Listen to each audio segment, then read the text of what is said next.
Di tahun 2021 ikut investasi itu di bulan Januari 2021. Udah ikut itu hampir sekitar 1 tahun lebih, sampai di tahun 2022 Maret baru kelihatan, karena dari awal saya ikut sampai 2002 itu saya invest sekitar 1,9 M.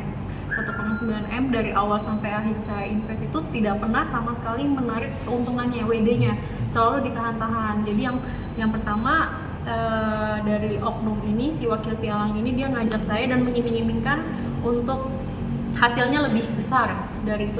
Sementara di Bapeti tidak diperbolehkan untuk dari pialang itu mengiming-imingkan hal yang tidak pasti. Jadi satu, dia mengiming-imingkan.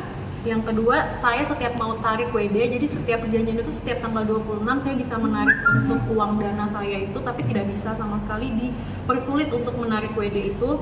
Yang ketiga, dia membohongin saya di akun itu ada berita, ada New Balance dan Equity. Sedangkan New Balance itu untuk keseluruhan dana saya, sedangkan di Equity itu hasil dana saya yang bisa ditarik. Tapi dia membohongin saya dengan modus, ya New Balance itu semua keuntungan saya dari awal, modusnya seperti itu. Karena memang dari awal saya belum diajarin sama sekali. Harusnya kan dari pihak PT Solid itu, dari wakil pialang atau dari mereka itu harus ngajarin saya dulu sampai bisa, baru bisa dilepas. Jadi selama saya ikut 1 tahun itu, saya tidak pernah memegang akun itu. Jadi pas megang akun itu di bulan Maret aja.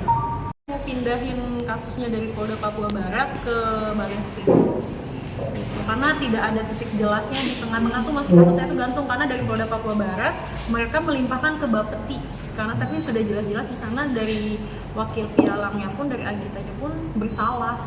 Ada beberapa tahap yang sudah saya kasih ke pengacara juga, Pak Budiono, ada beberapa tahap yang memang mereka bersalah. Jadi saya itu pun dari awal sampai akhir tidak pernah diajak untuk diajarin dengan bisnis itu pun. WD saya ditahan-tahan, tidak bisa ada penagihan apapun itu, sampai diiming-iming besar. Jadi keuntungannya tuh sampai 1 bulan tuh bisa 50 sampai 500 sampai 50 sampai 100 jutaan. Sampai ke Papua Barat tuh gimana ceritanya tuh? Dari Papua Barat, jadi kenal sama, jadi saya ikut suami tinggal di Papua Barat. Oh gitu ceritanya. Jadi, City situ.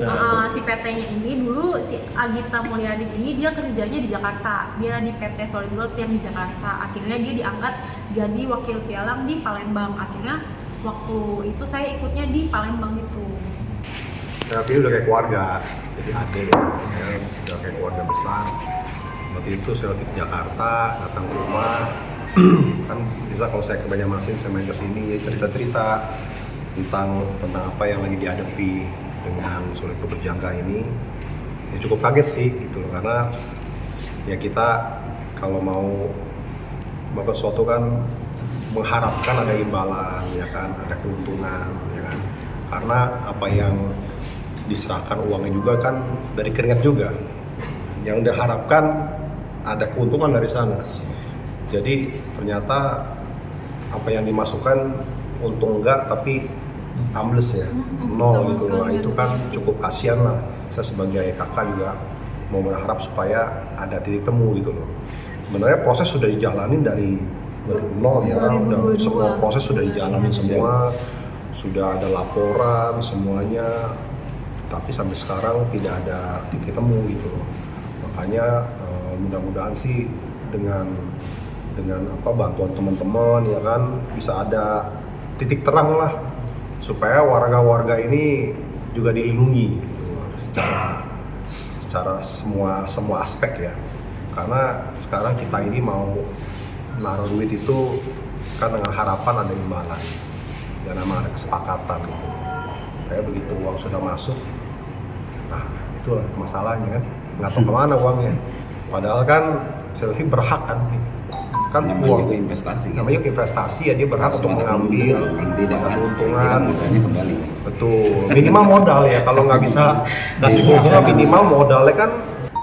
Perusahaan investasi di PT Solid Gold ini yang berkaitan, yang harusnya sudah sampai ke ranah hukum sebenarnya. Pada tahun 2022 ya, 2022 kemarin sudah dilaporkan di Polda Papua Barat. Namun proses ini berjalan lambat dan proses berjalan waktu, sehingga tersangkanya sudah dijadikan tersangka. Sebenarnya tersangkanya dalam hanya berapa hari dia ditahan, setelah itu dilepaskan oleh Polda Papua Barat dan alasan subjektif sebenarnya, dan alasan itu bahwa berdasarkan petunjuk kejaksaan dari Papua Barat sana kejaksaan ini yang mengatakan bahwa mereka ini tidak lakukan penahanan, takutnya bahwa itu akan dapat selepas demi hukum. Artinya masa penahanan bisa berakhir karena alasannya bahwa pihak dari kejaksaan Papua ya tidak mau memberikan, dan tanda kutip, tidak menyelesaikan berkas tahap 2-nya atau tahap pertamanya P21. Lalu Polda Papua Barat berpikiran bahwa itu adalah takutnya nanti bisa tersangka ini bisa keluar demi hukum. Itu yang pertama. Yang kedua, setelah proses berjalan waktu sebagai kuasa hukum, saya surati Polda Papua Barat. Akhirnya di Papua Barat menjadi keputusan juga BPPT dan juga Komisi 3 dan Kompolnas. Dan ini sudah sebenarnya secara nasional sudah terungkap. Dan ini jelas ini ada satu perbuatan melawan hukum yang disebut yang 372, 378 atau 378 atau penipuan terhadap klien kami. Nah, namun terakhir setelah 3 bulan 4 bulan kemudian perkara itu dilimpahkan BPPT. Namun kita sangat disayangkan BPPT itu sendiri tidak menyelesaikan dengan baik. Dalam surat pelimpahan itu berdasarkan SP2HP dari Polda Papua Barat menyatakan bahwa perkara itu tidak lagi diproses di hukum di Papua Barat dan itu dilimpahkan BPPT.